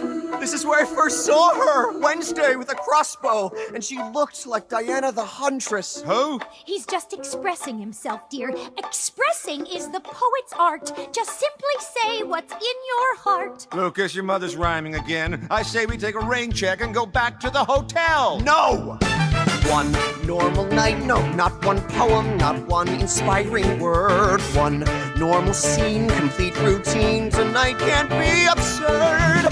Please don't embarrass me or be completely rude. Don't make a fuss about the house, about the food. Whoa, one normal night, I know it's big, but can't you see? This one normal night is for me. Does anyone else think that this feels like it should be an Act 1 ender? In a different show, yes, it has that feel, but this is, I think, my favorite song in the show. It definitely is an Act 1 tentpole. Feels like, I mean, the promise of this song is a better show than we get. Yes. But, like, the tension that ramps up, despite the fact that it doesn't feel like a thing Wednesday would ask for, the whole thing feels a bit un-Addams. It's just a great song, I think. It's like it's the Act 1 closer, and then the first song in Act 2 they just get rid of it. That's what it is. Well, I mean, and the thing is, like, again, the notion of a normal night is such a great setup for a musical. Again, La Cage aux Folles / The Birdcage, but they don't really follow through on it. And I've already said that I don't like the line, without a mouse to feed a plant or two. And I don't like the line, you have to swear to me, yes, promise to the core. But like the tension and the freak out at the end of this song that you can just hear, they've chorally arranged the buttholes kind of like squeezing like, oh no, this is going to be awkward. It's so great. But the rest of the show does not fulfill the promise of the energy or the content of this very good song. I agree. Specifically, another thing that bothered me as someone that listened to the cast album well before watching any version of this, or I didn't even listen to the cast album, I listened to disparate songs from this show. Why don't we get a meet cute with like Wednesday and Lucas? Like, I feel like that's more of a story. Like, why don't we figure out how they meet and let that be most of Act 1? We have no investment in their romance. None. And the first time we see them alone, they're like bickering. And I'm like, why do we want you to be together? Go fuck yourselves, both of you. The show wants them to be together. Yeah, and that's Fester wants them to be together. We have to agree. Yes. They figured out a chess game. They figured out a chess game before they figured out whether the bishop wants to move. So a couple of things in between the songs. The lurch bits in both versions always threaten to kill the momentum. Anything in a Broadway show, in a Broadway musical comedy that is slow on purpose is such a risk, because if it doesn't land, you've spent 12 seconds, which are an eternity in Broadway musical theater dialogue, setting up a joke that didn't land. And this is the part where we suddenly see this weirdly domineering Morticia nagging about not, always being honest with each other, but also I've never seen the Morticia enforce the Addamsness. You know what I'm saying? Like, I feel like the Addams have like we're just whatever, weirdos we are. But here, Morticia's like God damn it, you're not going to wear yellow. It's like, whoa, are you some weird flipped version of the mom from Carrie? You're like militant about that, and it's not fun. The whole point of the Addams is that they don't care. Right. Like if Wednesday decided to just start wearing yellow and liking bunnies, I don't think they would give Right, they'd be like, great, can we torture them? Can we kill the bunnies? Let me say something to the core. Or I'm going to swear. To the core! To the core. He's doing Tell me to the core, Jess. I'm going to tell you. I tried to make a joke. I'm glad I delivered. He's a talking apple. You got it while he was drinking, Andrew. No, that's the perfect time. Go on. So there was an episode of the Addams Family show where Pugsley was becoming normal. And he was into like becoming a Boy Scout and all that. And they're like, oh no, what are we doing? He doesn't like hanging out with us. He doesn't like it when I make the trains explode. He just wants to see them move. He wants to do these Boy Scout stuff. And they were like taking him to therapists and shit. Like, so there is a precedent for them not reacting well to people that are normal within the show itself. The most generous response I'd have to that would be maybe it was the actor, the performer doing Morticia in the production I saw, because she came off naggy, domineering, militant, and so the opposite of the fun of Morticia. And again, I mentioned, I don't know if we were recording yet or not, but in the movie, I think it's the first one, where the kids want to electrocute each other, and Morticia's like, I said no. And the thing is, she's being like, she's not being mean, she's not raising her voice, she's just being a mom, telling you what to do, and that's where the comedy comes from. Maybe there's a performance in this script of a Morticia who isn't being quite so, I don't know, like judgmental, but it really feels like, again, the mom from Carrie, the mom from The Waterboy, just very like domineering and pushy about, you're going to be Addamsy, which is kind of supported by the text of the opener.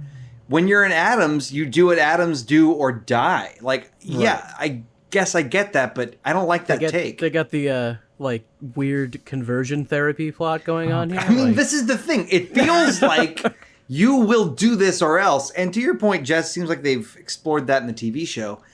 It seems like in the TV show they were more concerned and clueless about the right way to deal with it, as opposed to, and again, I haven't seen that episode, so I'm talking out my ass, but as opposed to really kind of firmly and in a negative reinforcement kind of way saying, you don't get to wear yellow. We wear goddamn black and gray in this family, and you will do this, or, you know, like, these are the rules under my roof. It just feels weird. It's the difference of, like, concerned because they don't understand why they would want to do that versus you don't get to do that because I said right. I think it just feels odd. Exactly. I think this is where it's just uncharted territory with any version of the Addams Family, because we've never seen teenaged characters of them, where we have the rebellious youth. In theory, this could work. If you have the rebellious youth rebelling against their parents and all that, and it takes the form of wearing the yellow dresses and all that, there could be humor to be had there. Sure. I agree with you that the performance just plays it more true, but the idea of it, because that is new territory for the Addams Family, would probably give Morticia something to play with, because she's always played with the younger children and how to deal with young kids that are scared of knights in shining armor instead of scared of dragons. Yeah. Where I feel like they were trying to do a pastiche on the nagging mother of a teenager and then realizing, oh, I was the same way, and that storyline. Well, I don't like it, but I get what they're trying to do, and I don't. If they had introduced really early on the idea of her continuing to talk about her terrible mother and how terrible her mother had been, and we get a sense all the whole way through the show that Morticia is not realizing she's becoming her mother, then that's the gag. But instead of it being a gag we're in on, I'm just sitting there going, God, who replaced Morticia with this asshole? You know?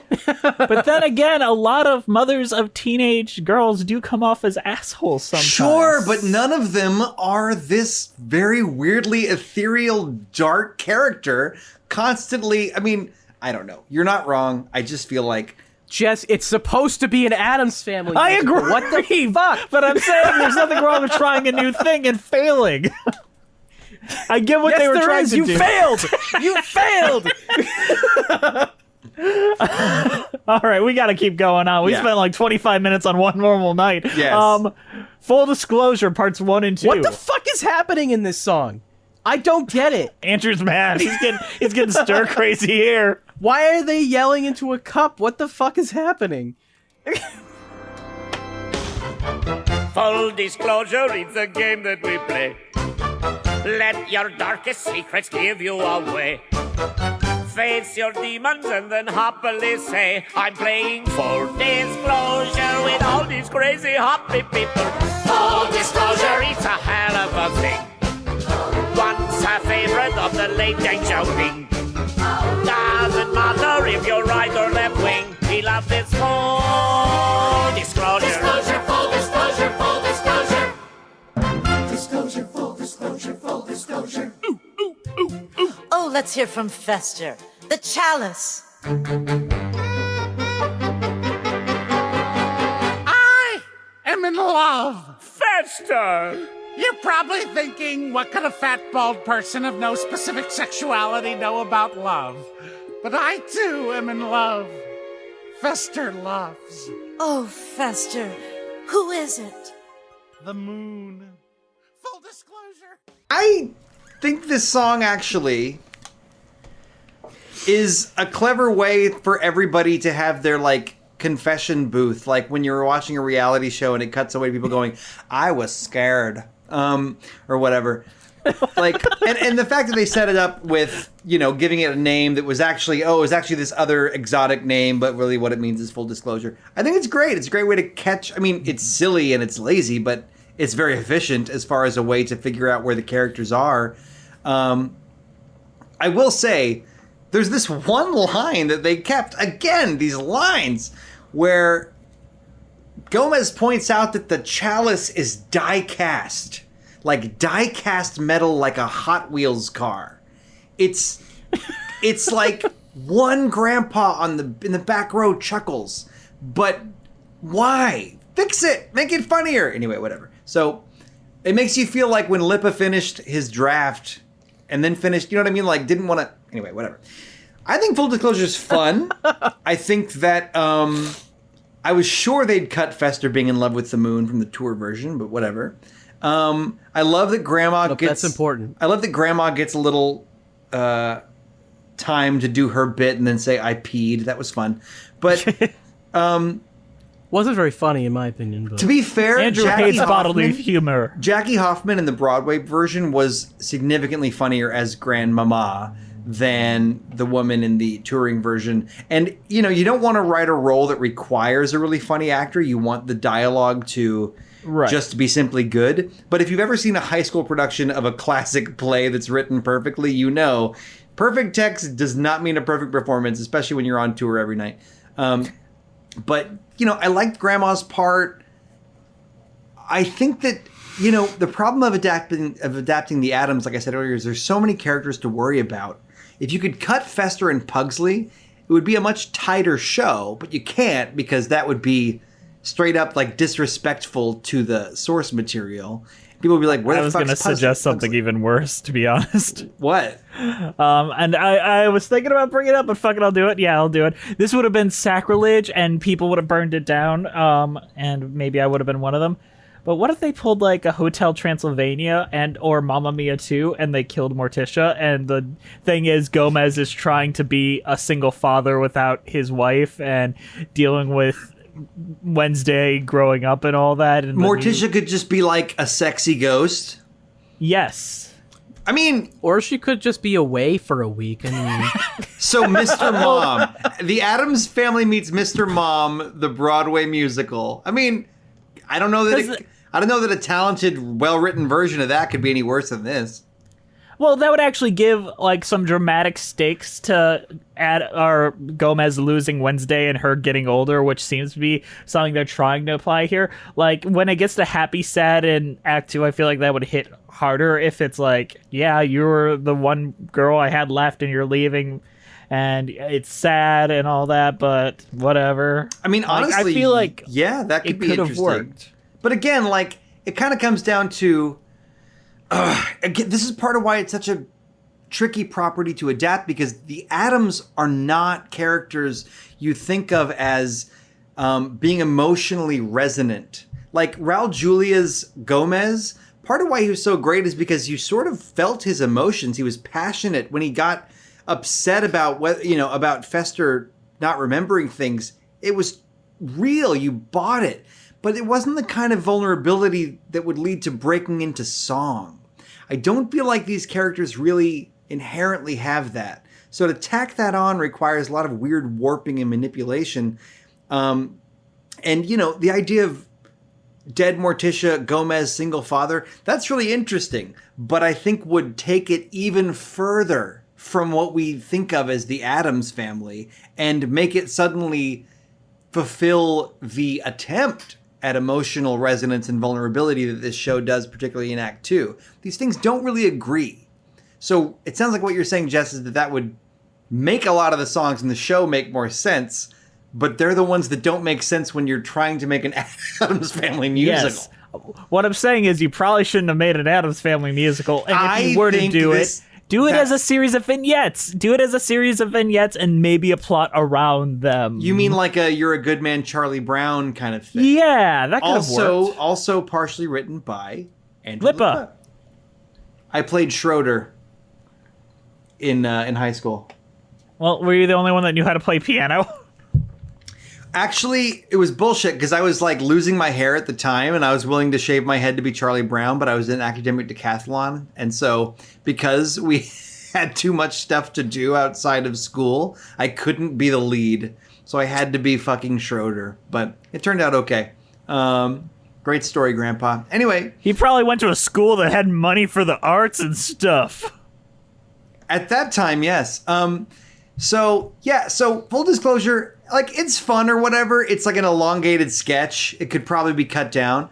But then you get Waiting, which is like a mini song in the middle of the greater full disclosure donut. A woman waits for marriage. A woman waits for children. She waits for her big Mal to come back home. At 5 o'clock or 6 o'clock, till it's 9 o'clock, and there's no clock to ease the pain. Pain she can't explain. As the woman waits in the dark for a spark that once was there, but isn't there, not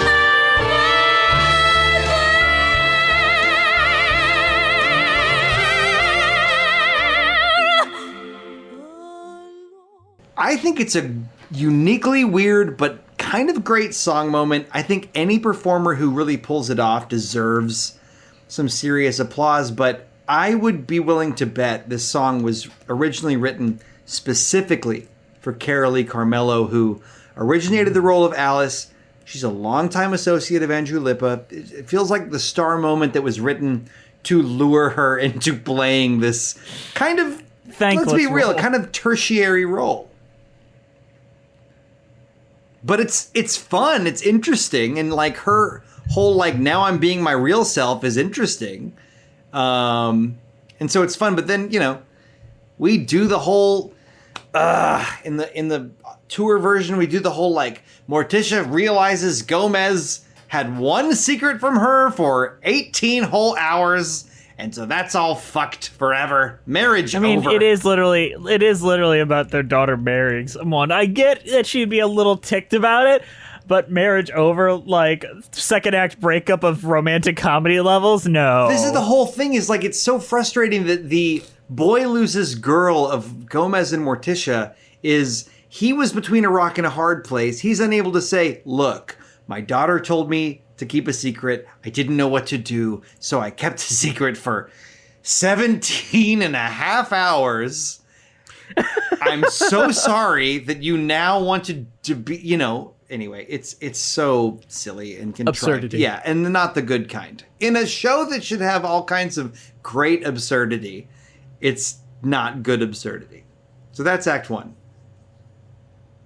All right. Right, what do we got time for? Like one more song? We can do here? 2 more, I think. There's 2 big ones I want to hit. I want to talk about... Let's do it. All right. Between the Moon and Me and Happy Sad, which should we prefer to talk about? Well, I mean, The Moon and Me is kind of ridiculous if you want to talk that, but Happy Sad's I mean, probably- yeah, The Moon and Me can be summed up by saying it's pure fluff, but Yeah. I mean, it's a song to let the rest of the cast have a cigarette and piss. When the daylight ends and the moon ascends, I would rather be just the moon and me. When I feel her pull, then my heart is full, and the night is softly, sweetly calling. Faster, look and see. La la la la la la la la la la la la la. It's a dream that's coming true when the moon says, I love you. When the special effects are good, it's very charming. The Broadway version was especially impressive. I feel like all the high school productions of this that apparently are very numerous, I'm like, how do you pull this off? But it's fun. It's just fluff. But yeah, that's all that needs to be said about it, I think. I agree. And it's like one of the more melodic pieces in here where It's we cute can finally... and it's catchy. Yeah, yeah. It doesn't feel like a thing. I like when he flies in the air. It's nice. Yeah, like the idea of Uncle Fester singing that song makes no goddamn sense if you zoom way out. But it's fun. It's charming. Mm-hmm. All right, Happy Sad, which is literally a Sondheim pastiche. Oh yeah, I didn't think of that. I'm feeling happy, I'm feeling sad, a little childish, a little dad. I think of all the days you've known, all the ways you've grown, see you on your own, and then I'm feeling happy and sad again. I think I'm rested, but then I'm tired. Today requested, tomorrow fired. And now a boy says he adores she who once was yours. How can I ignore such news? I'm sad and happy, why should I choose? It sounds like Sondheim. Like, it literally just sounds like Always Sorry Happy. What is that? The From Company. Oh, god damn it. I'm supposed to know this. Sorry, Grateful. Sorry, Grateful. That's it. Yeah, it's literally just a pastiche on that where I guess, like, it's cute. It's very, very cute. Like, it's one of those few, like, sentimental moments that kind of work. But it's like, does it only work because you've accepted that they're not doing the Addams Family? Because I'm just saying... I feel like by this point in the show, you have to have already accepted like, that, like I think that if you showed this to someone who hadn't seen the rest of the show, they'd be like, what the fuck am I watching? It's a very cute song. Oh, it's the Addams Family. It's with one D. No, it's sequel to 1776. No. It's no. The point is, it's actually very touching, very resonant, very human condition kind of thing. And like any song, this is my Achilles heel. If you want to make me cry a tiny bit, any song that ends with a shorter person kind of emphatically hugging a taller person on the last note, the last resolution of the chord, always makes me a little bit misty, no matter how bad the show is.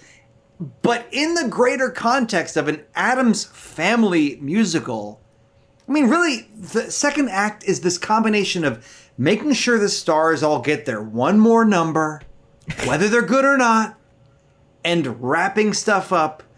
All the weird, like they're being like, we're not going to have any loose ends, but you've pulled so many goddamn threads. The show could be significantly shorter if you just hadn't pulled so many threads that you have to now wrap up. It's just song after song. I don't know. It's a lot. It is a lot. But I actually like the next one, so I'm going to talk about that one. I really like Crazier Than You. In your hand, be brave. Here's the apple, not the liver, or we're dancing on my grave. Place it in the bow and steady. Can't you shoot that thing already? I'm gonna demonstrate that fear is my idea. Girl, believe me, fear is yours. 'Cause in the moment that you're frightened, life is real. Then my life must be real. And in a flash when I release and seal the deal, I'm crazier than you. I'm crazier than you. And nothing hurts me when I hear you say, I'm crazier than you. Psychotically into. And that is all I need to face the day. I'm crazier than you. I'm crazier than you. And live or die, I'll let you have control. I'm crazier than you. So say you love me too. From here on in, you're singing to my soul. My soul. I think that, again, if it were in a show where I give a shit about Wednesday and Lucas, then it's quite something. It's, you know, like, I like the symbolism of it. I like a lot about it structurally and in terms of the writing. But by that point in the show, the way it's written, I'm like, look, it's probably going to work out fine. I don't care. Yeah. Just do the thing. I will admit, It's kind of a boring song. I in my listened to opinion. this song originally in a vacuum, imagining a better show around it. Imagine right, that once you do that, if you take every part of it in the universe it's trying to create around itself, there's a lot of good, talented work in this show. It just doesn't match the rest of the show and or doesn't match the Addams Family a lot of the time. But as a thing on its own of a final resolution of two people discovering that they can be together, as just that idea, and one of them's kind of wackier, I kind of dig it. I dig the beat in the same way that I kind of like Pulled in and of itself, despite it not being a Wednesday Addams that I know in any version. It's pretty, it is pretty late in the show for these two to discover they can be together, especially after all the conflict that them trying to be together has caused. Yeah, and I feel like part of the one weakness of the show that feels like it was the blind spot of the writers is Lucas is really underwritten. And it feels like that's why I think like if you could cut Pugsley, cut Fester, cut Grandma, I would honestly miss them, but we don't get much of a sense of Lucas. We really don't. And I guess if you look at Lacage, we don't get much of a sense of the fiance of the son in Lacage. But I will say I'm Crazier Than You in the touring version has a really good rewrite. And as we mentioned before, Mal in the original Broadway version needed a fucking squid to realize he had love in his heart and loved his wife and liked sex, I guess. And here he sees young lovers reconcile in an extreme way and goes, I have an extreme side to myself too that I've forgotten, I've misplaced. That's a good rewrite. One thing I'd like to just point out while we have a second. Have you noticed that Mal and Alice, their names make malice? Wow. I did not notice that, but that's obviously intentional. This is the most actually geniusly well Now, written. here's the thing. It's kind of clever, but the problem is that's, in my opinion, those are the names you give to two characters who are going to turn out to be evil, like really evil and villainous. And it's a hint the writers are giving the audience early in Act 1. But if they are this weird Dr. Seuss woman who's secretly an asshole and horny, and this like asshole man who's secretly a hippie and a rocker that are going to totally reconcile and be chill with everyone, and they're not really villains, why call them Mal and Alice? It just seems like a weird... This whole show has all these little appendages, all these little vestigial parts that they just decided not to change. I guess because like they didn't want to change it too much from the Broadway version, but it's like, what version of it in 2007, that's what I meant. Did that make any sense? Mal and Alice. But the reprise of Crazier Than You with Mal and Alice makes a lot of sense. Do we want to jump real quick, Andrew, to Not Today? Remember that song? Yeah, sure. Not Today? I don't think I remember this one, to be honest. Well, I don't blame you. Act 2 is just like a when is it over? But this is when, even though it's Act 2, Morticia's been like, well, I don't want to have sex today. And then Gomez has a whole solo about she doesn't want to have sex. She said, not today. Oh, no. Did I ever once believe this day would come? Did I ever once expect the worst? Did I ever dream that I could feel this way? Dios mio, no, this is the first. I'm a Latin man and Latin men are smart. Everything we do is muy sincere, leading with a sword as much as with a heart. Never once was I prepared to hear. Not today, she spat it in my face. Not today, not even second base. Not today, the words I heard her say. Not today, not today, not today. Yeah, right, this one. It's so sitcom-y. It could have been 20 seconds of dialogue. It's a whole song. From my viewing of the one movie I've seen, they always want to have sex at all times.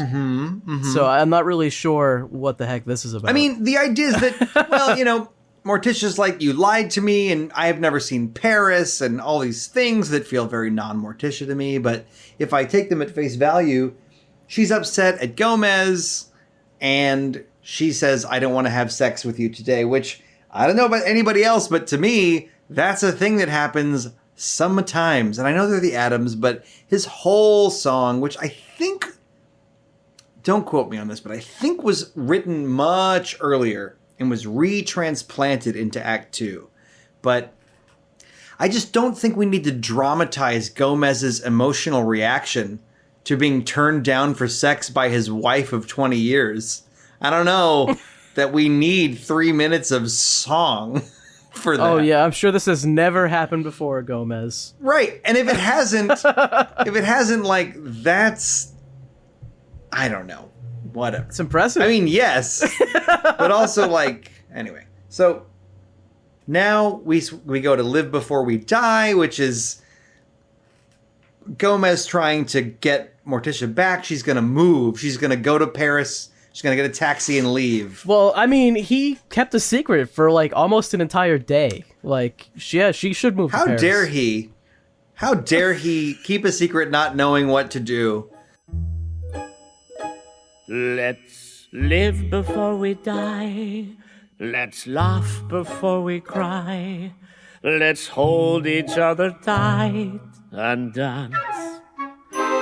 Let's try before we fail.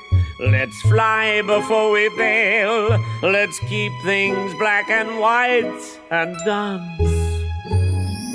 The world we see can only be our friend if you and me keep dancing till the end. Can't we see eye to eye and oversimplify? Let's live before we die and dance. You think you're pretty charming, don't you? I gotta tell you, as much as I'm fine with people breaking into song, I'm fine with certain contrivances and conventions of musical theater, which is one of the most ridiculous genres of art there is. I hate the moment where woman is mad at thing man did, and man can't just say, oh, I have a good reason to explain. And well, it's almost not even always that. It's just, there's just always characters in any kind of media that just do this, where it's just like mild misunderstanding is suddenly like end of the world, it's over, I never speak to you ever again. What? Yeah. It's like, And if it's an episode of The Golden Girls, great. We're spending 22 minutes with these old broads, and that's fine. But when we're spending 2 hours with the goddamn Addams Family, I'm like, this feels like more sitcom-y than your sitcom that you did. You know? It's silly. Then they do a tango. Honestly, by the time we're in the tango, I'm like, I don't care anymore. Just end it. Yeah, I know you can dance. I know it's a Broadway show. I don't give a shit. I see everything coming.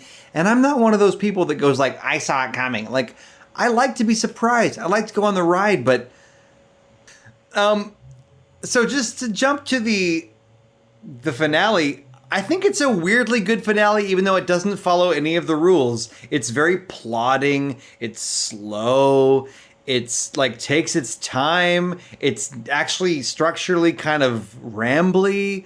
But like seeing Lurch smile is beautiful, and it's got a weirdly.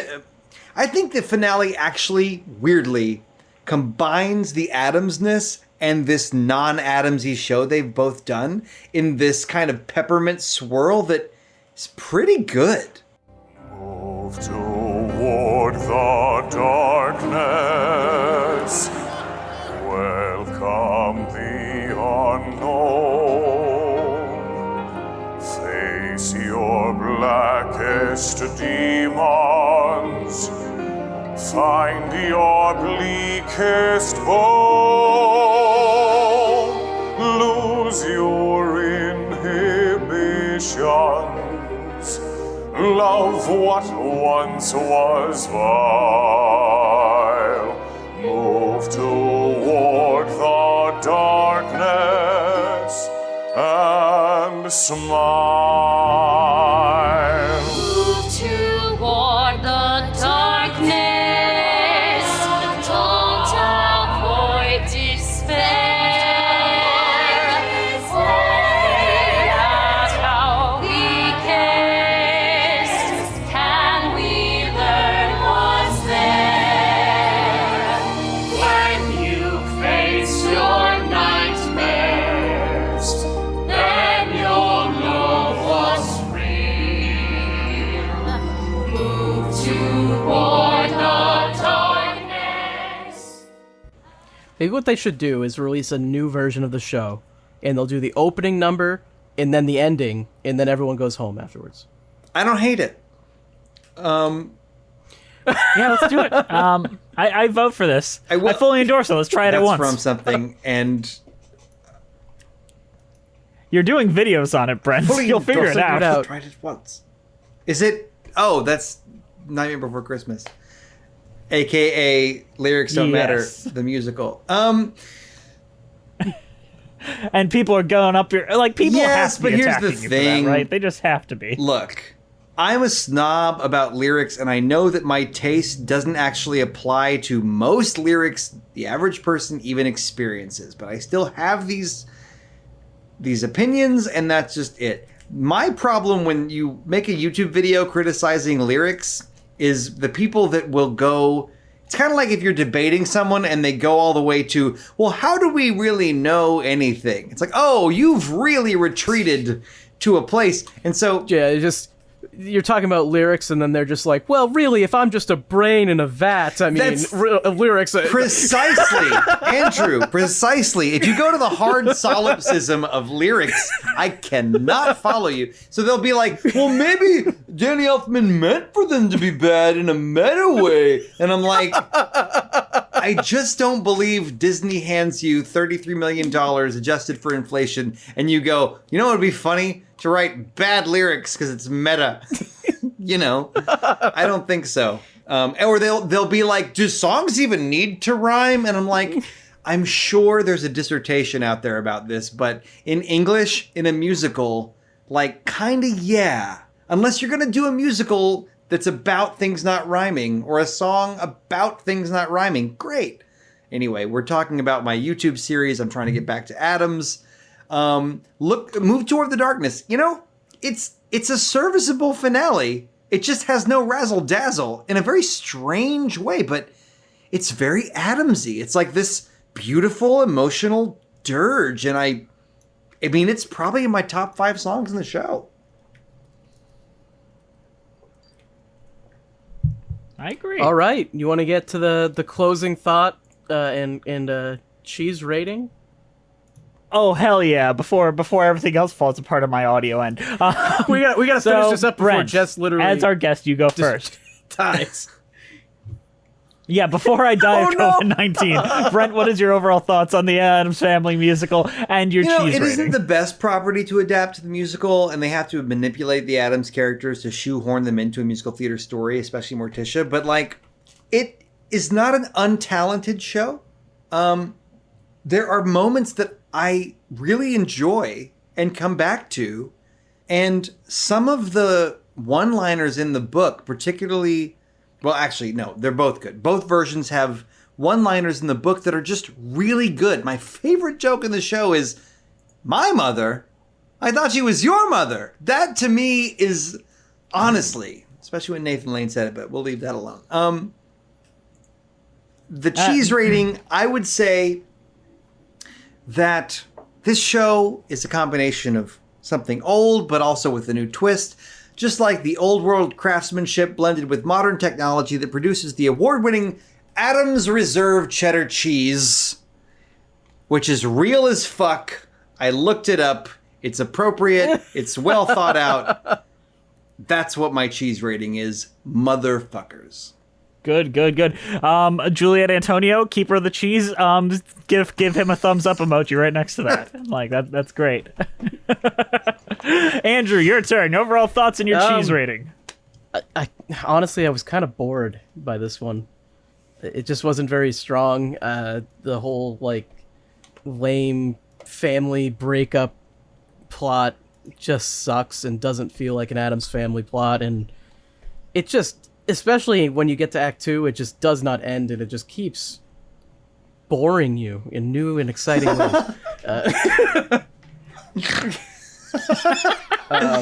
Quotable quotes. I don't know. So as far as a cheese rating, I looked up the worst cheese for your health, because I guess that would be something the Addams Family would like, right? And honestly, the only answer I could find is low-fat cheddar, so we're going with that. Why is that the worst for your health? The fat with stuff that is even worse for you. So yeah. The hair of a hamster. Great. Bree, how would you rate our discussion and your cheese rating on that? I thought you guys had a lovely discussion. It was quite entertaining, especially with Jesse, your life going to shit over there. But I wish I had COVID-19. Don't wish that. No! Nay. Yes, no, don't wish that. But the cheese I'm going to give this podcast is not a specific cheese, but a family of cheese. Blue Vein Cheeses. And mainly because that was the coolest family of cheese on this website. Like the Addams Family, Yes. I get it. Like the Addams Family, yes. Okay, good night. Good night. Hold on, I gotta give my boring thoughts ahead. that nobody cares about. I think this show gets better as it ages. So the more times they put it on, the more times, the more improvements they go. And it's strange because it was a financial success despite being a critical failure. success. And the only frame of reference I have for that, or despite being a critical failure, thank you, Andrew. I do appreciate that. I think I meant to say despite not being a critical success, but the only comparison I have to that is Jekyll and Hyde, which also, like, in any production you see is not the production on Broadway. People keep changing that show anytime it's fucking put on. Like, there is not This a is a single better version show, of but that that is the same. Yeah, this is a better show, but that's a better album, I think I'd say. Yes. But same with Addams Family. It's going to keep changing. The more school productions, it's just going to get weirder and stranger, and they'll bring in stuff from there and bring in stuff from there. And I think that's great. And I feel that the improvement of musical theater, a bad show can become a much better show with time. And this is the only medium where that really can happen in theater in general. Well, yeah, but George Lucas isn't doing that anymore. Disney's doing it. My cheese rating is Wensleydale cheese because it kind of sounds like Wednesdaydale. Wensleydale. Wensleydale. Yeah. But do you know who isn't so boring? The Addams Family? Our wonderful patrons. Thank you guys for listening. Brent, I know you've got a lot of stuff to put out there. Shill it for the world. Oh my goodness. Well, I'm currently taking video game tunes people love and adding lyrics to them in little musical numbers and music videos on my YouTube channel, as well as doing snooty critiques of lyrics in such things as the Tasmania theme song from the early 90s and a deep dive on The Nightmare Before Christmas at my YouTube channel, Brental Floss, which is dental floss with a BR at the beginning instead of a D. I also, if you're interested in my Star Trek parody musical, you can watch a pretty well shot video of an older draft of it at twitter.com/UASTPM. And also I'm the designer and co-creator of a super fun party game called Use Your Words. It's kind of like the Jackbox game Quiplash, but funnier. We played it with our patrons. In fact, if you become a patron right now, you could play Use Your Words with the creator of Use Your Words on Friday, November 6th for our Patreon meetup, which Brent has already agreed he would show up to. I have. Is Diva from musical, what is it? Musical Hell going to be there? She might be. It really all depends on her kid's schedule. And she has showed up for the other ones. I'm a fan, but we retweet each other, but we've never DM'd, and I'm not trying to slide in there, but I do kind of want to get to know her. All right. Anything else you want to promote, Brent, or is that it? I think that'll do it. That 8-minute promotion parade will do it for today. All right, we love Brent so much, and we all know that you love Brent too. So we're always just so happy to have you here, Brent. And I think you know this, but you always have a home here. Anytime there's like something you want to talk about, you're welcomed, and we love it. But anyways, thank you guys for listening. We're on iTunes, Spotify, Stitcher, at Musicals with Cheese. We're on Twitter at Cheesy Musicals, our Patreon Musicals with Cheese, our Instagram Musicals with Cheese, our YouTube page too. We have a patron-only podcast called Patreon with Cheese, where we talk about anything and everything. Maybe we'll convince Brent to join us for a Muppet episode, because we're going to be talking about all the Muppet films on there. I do have some investment in those, especially as they are or are not musicals. So interesting. Okay. Mm-hmm. And you can shoot us an email at musicaltheaterlives@gmail.com. We've been getting some real nice emails lately. Like, I've been really appreciating them. Our title card was designed by the amazing Jolene Casco. Go send her some love on Instagram at Jolene Casco. This show is produced and edited by the wonderful, the incredible, the wonderific fucking Brianna Jones. Thank you so much for being here and making this show possible. If you were able to listen to this episode, really send Bri some likes, because Jess absolutely died. Literally, so much shit went wrong. My entire microphone set just died, so I'm gone for a period. If this is a functional episode that you're listening to, go send her love on Twitter, because she saved this. Thank you to the Broadway Podcast Network for having us on the platform and for not kicking us off. As I've said before, we've talked shit about musicals, and then the next week on the all hands meeting, there have been people from that musical there. I'm like, oops. Whoops. Musical theater people are all catty bitches anyway. Let's be real. Like, they catty get it. And crass. Yes. Catty and I'm and one of them. crass. I'm not trying to throw that word around, but I'm one of them. Come on. Everybody's chill. We know how it goes. Go get your Catty and Crass t-shirt, by the way. Yeah. We didn't even bring up merch. On sale now. There's a bunch of new merch that we have. You're going to love it. I know I love it. I think it's a great merch store. I think we actually put a lot of effort into that. You can find that in the bio of this podcast episode, or you can go to musicalswithcheese.com and click the merch button. All right. I feel like this episode is way too long already, so let's just call it a day. Thank you for joining us, Brent. You're wonderful. We'll see you next time on Musicals with Cheese.